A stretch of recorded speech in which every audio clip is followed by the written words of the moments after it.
Hello, welcome to session 37 of my Not Your Average Bible Studies. My name is Allie with A. Murray Speaks, and today we are picking up in chapter 19.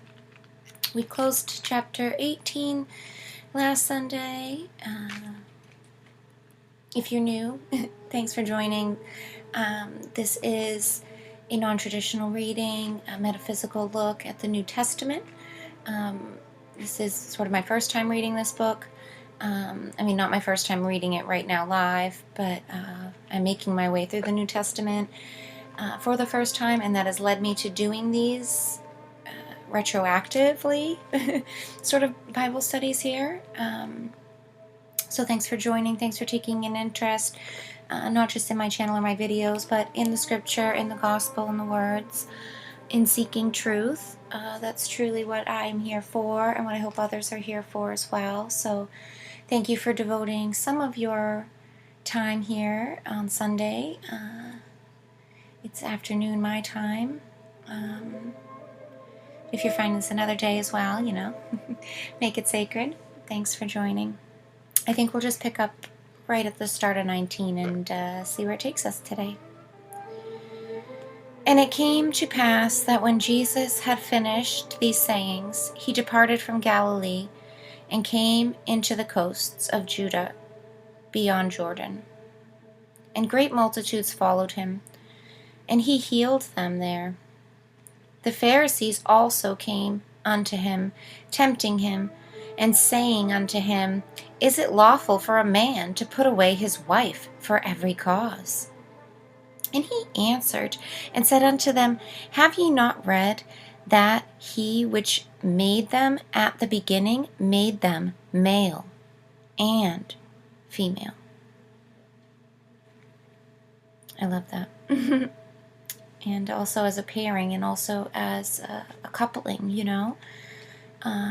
These next lines are I really love this chapter here. I think I'll just let it speak for itself.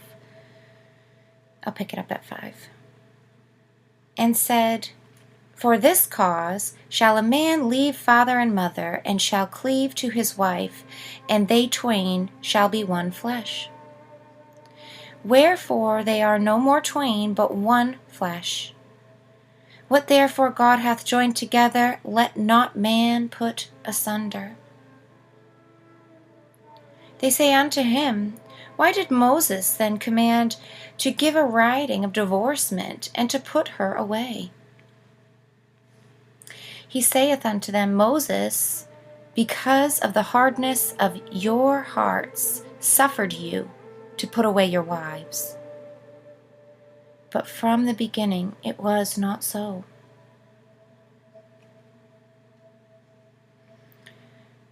And I say unto you, whoever shall put away his wife, except it be for fornication, and shall marry another, they committeth adultery. And whoso hath marry her which is put away doth commit adultery. I really, really love that, because you can't give up on someone unless they've already given up on you. And commitment of partnership for marriage between a husband and wife, anything and everything should be reconcilable, except for that one defilement. And if that's taken place, then that's sort of you saying no, it's null and void. The commitment. But anything other than that absolute offense should be worked through, should be sought to forgive and care through and learn from. This is, speak from the heart for my own self. In a, committed long-term relationship, 13 years, it's, there's just so many things that, can come up, and that you can work through, that you can become stronger through. But those losses of trust that bring in otherness into the one ship that should be the relationship of you two, that's a defilement. That's a negation of privacy and of partnership. And how do you reform a broken glass. You cannot. You can't put a broken mirror back together.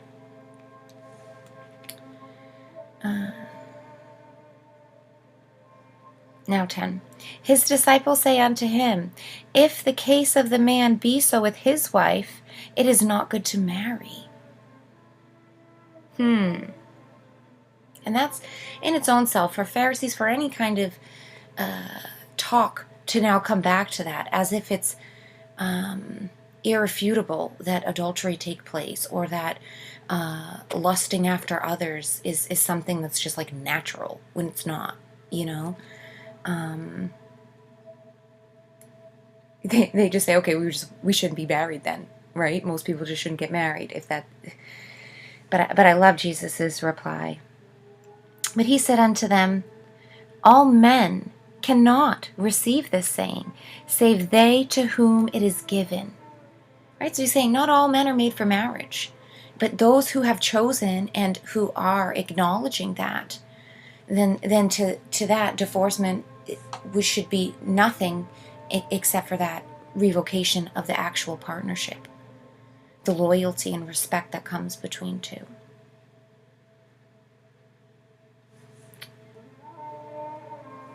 And then this is interesting too. These parts are interesting. I had to go and look up kind of about Enoch, Eunuch, and also into very interesting history about, castrating children, basically, in order to have these sort of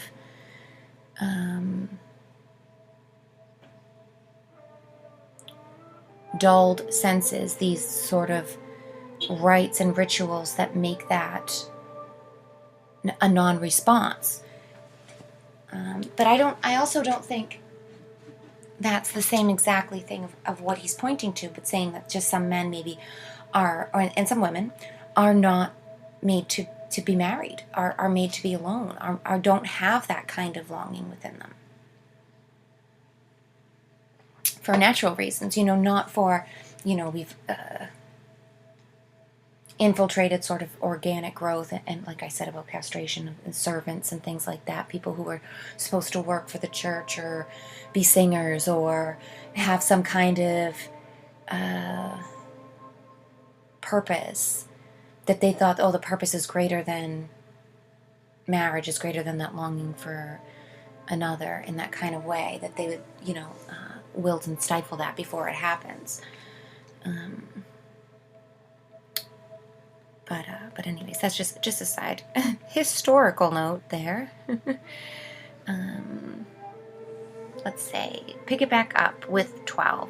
For there are some Enochs which were so born from their mother's womb, and there are some Enochs which were made Enochs of men. See, that's what I was saying. Some are born from the womb and just are like that, and some are made by men.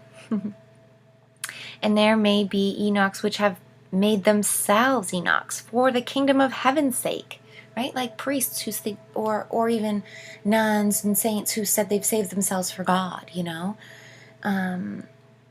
There's all different reasons why perhaps we don't join together, right?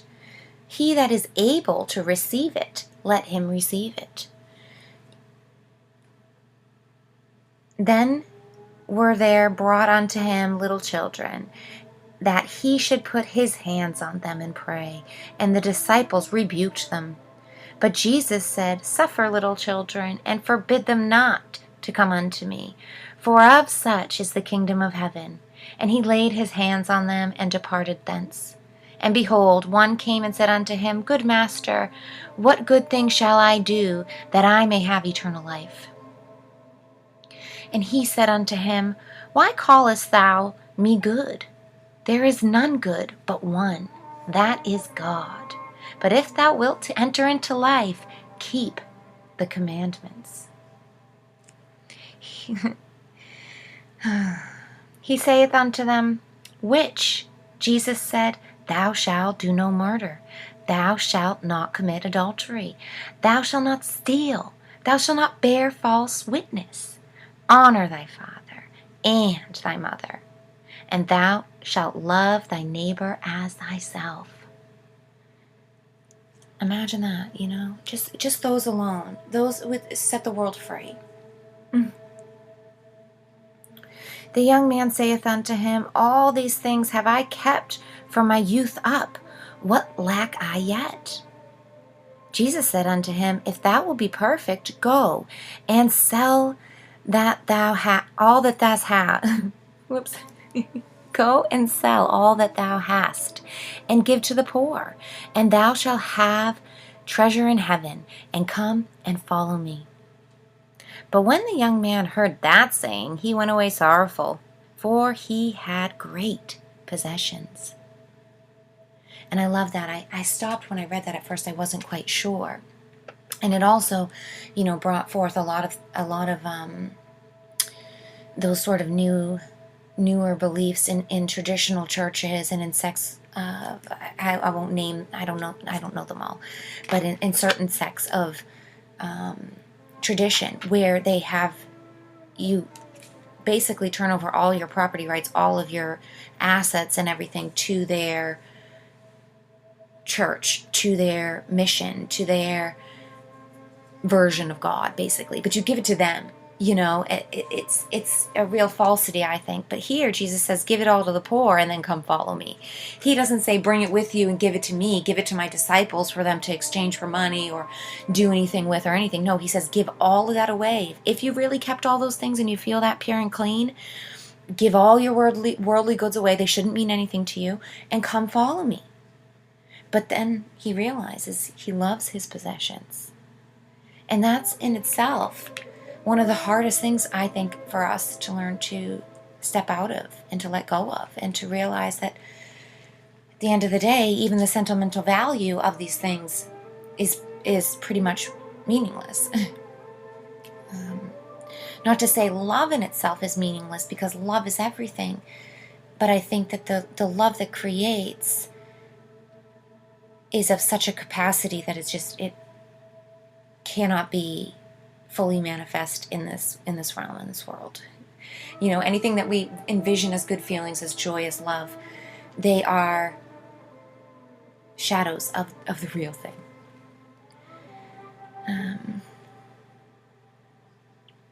Let's see, we'll go for a little longer. Then said Jesus unto his disciples, Verily I say unto you, that a rich man shall hardly enter into the kingdom of heaven. And I really feel like he means this, because rich people prize themselves on their possessions. They really see a reflection of their own worth in all the material items that they have accumulated. Even poor people really do too. This is, and it maybe is not just about a rich man, but a materialistic person. But of course, the rich people, they have their sort of external confirmation that doubles up the fact that they are worthy, because they have a lot of things. And then they start to build false worth based on the supplemental value of all of the things they have. Whereas poor people, they can get into the same trap as well, thinking they need to accumulate more in order to prove their worth. But they still have that gap, that place in between where we don't really have a lot of stuff, but we still feel and want a worth of ourselves.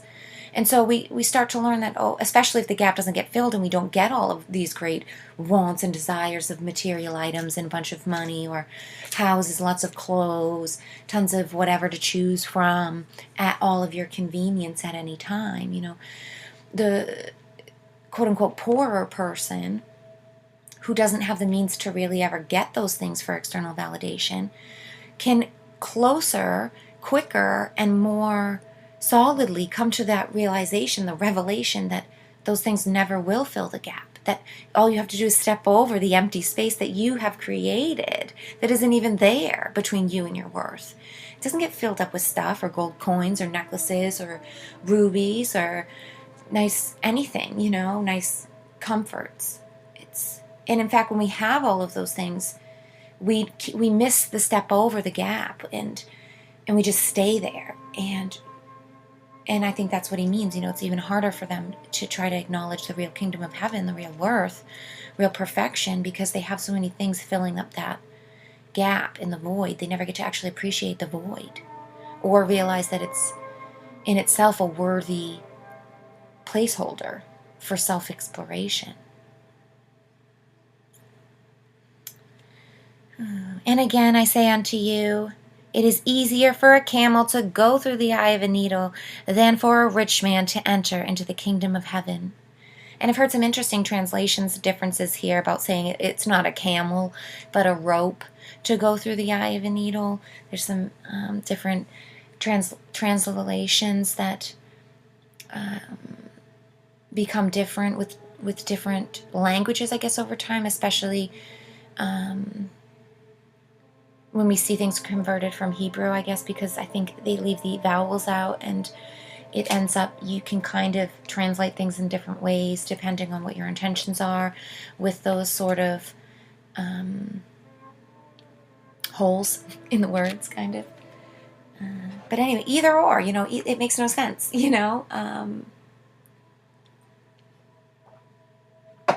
But a good metaphor in general, I guess. Pick it up at 25. When his disciples heard it, they were exceedingly amazed, saying, Who then can be saved? But Jesus beheld them and said unto them, With men this is impossible, but with God all things are possible. Then answered Peter and said unto him, Behold, we have forsaken all and followed thee. What shall we have therefore? And Jesus said unto them, Verily I say unto you, that ye which have followed me, in the regeneration, when the Son of Man shall sit in the throne of all his glory, ye also shall sit upon 12 thrones, judging the 12 tribes of Israel. And every one that hath forsaken houses, or brethren, or sisters, or father, or mother, or wife, or children, or lands, for my name's sake, shall receiveth 100-fold, and shall inherit everlasting life. And I love this too, because it's to forsake something, to be forsaken and to give up something, it has to have done you wrong in the first place. It has to have an incorrectness, for otherwise it would be with you still. So when we see mothers, fathers, sisters, brethren, all of these kind of close relationships added to the fray here, and to know that if you forsake those in the name of Christ, in the name of truth, in the name of your true seeking of your highest good, because they're not on the path of highest good, well, then you will inherit everlasting life. But many that are first shall be last, and the last shall be first. And I think that also, goes to show those who try to claim chosenship, try to claim closeness in this life to God, should know that by putting yourself first in this state, like you're in front of all others, that all others will be judged before you, and that you will be last to be judged. So you better really be about how good you are. If you think you're that A-star student, right? Like the tortoise and the hare parable, or fable, or whatever you want to call that story. Don't be like the rabbit or the hare, where you think, I've got this in the bag, I'm way faster than everybody, I'm way gooder, I'm way better, I'm ahead of the game. And so you take your eyes off the actual race, and you don't pay attention to how far others are actually making it. And you don't actually run your hardest. You don't actually run for the love of it. In fact, you go take a nap because you think you're so far ahead. You think you don't have to continue pushing forward. You think you don't have to uphold every single law or instruction because, I've done that. I did that already. I heard it. Yes, I know. But in that, you're obstructing your own further learning and actually being a part of that. And if you took your time, you might be last to get to the goal, but you'll be the first to be judged by everyone because you're the last to get there. And anyone who's ever kind of done a performance or been at a talent show or anything like that, you kind of know that the mix and the chance that you run a risk being either up first or being up last, because the judges, so to speak, are either high expectations, fresh-eyed, and then they'll hold you to you as the gauge point for every other competitor to come after you, which could be good or bad depending on how well you actually perform, because there could be some really good competitors later on down the road, and you didn't get a chance. You didn't get a chance to watch them and come after them to try to outperform them, even. But the last has that great comfort of having seen everyone already. So even if you can only do your best, you can still have it in your mind of all the other productions in order to try to do your best. Over all of those. And again, I think there's some of these chosen people and these chosen sects of religion who view themselves sort of like that, and they've taken the hare stance, and it's not a good look. I'll just say that it's not a good look.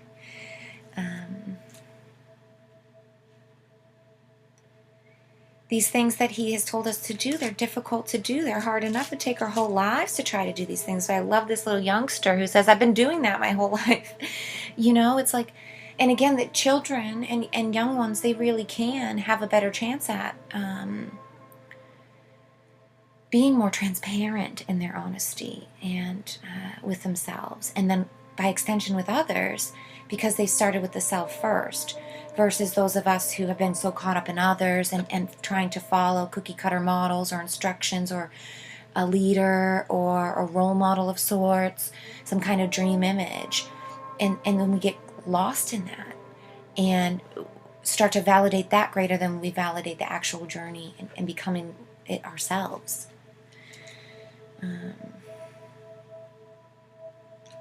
But yeah, I guess that's chapter 19.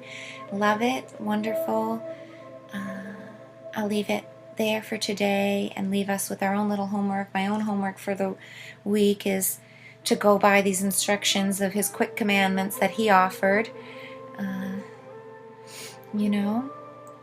Thou shalt not murder, thou shalt not commit adultery, thou shalt not steal, thou shalt not bear false witness, honor thy father and thy mother, and love thy neighbor as thyself.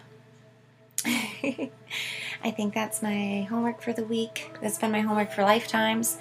But putting it into practice, those simple words to say, difficult to do. But I do feel strength and strong enough to work at it and to at least do my best towards it. And I think at the end of the day, that should be enough for each of us.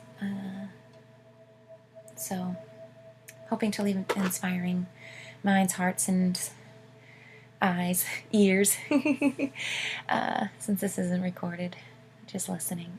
Thanks for listening. Thanks for taking time out on a Sunday to listen to me, to listen to the gospel, to bring it into your own word, and to try to live the word as alive as we can, activated and aware, hard as it is. I am there with you. Thanks for being here with me.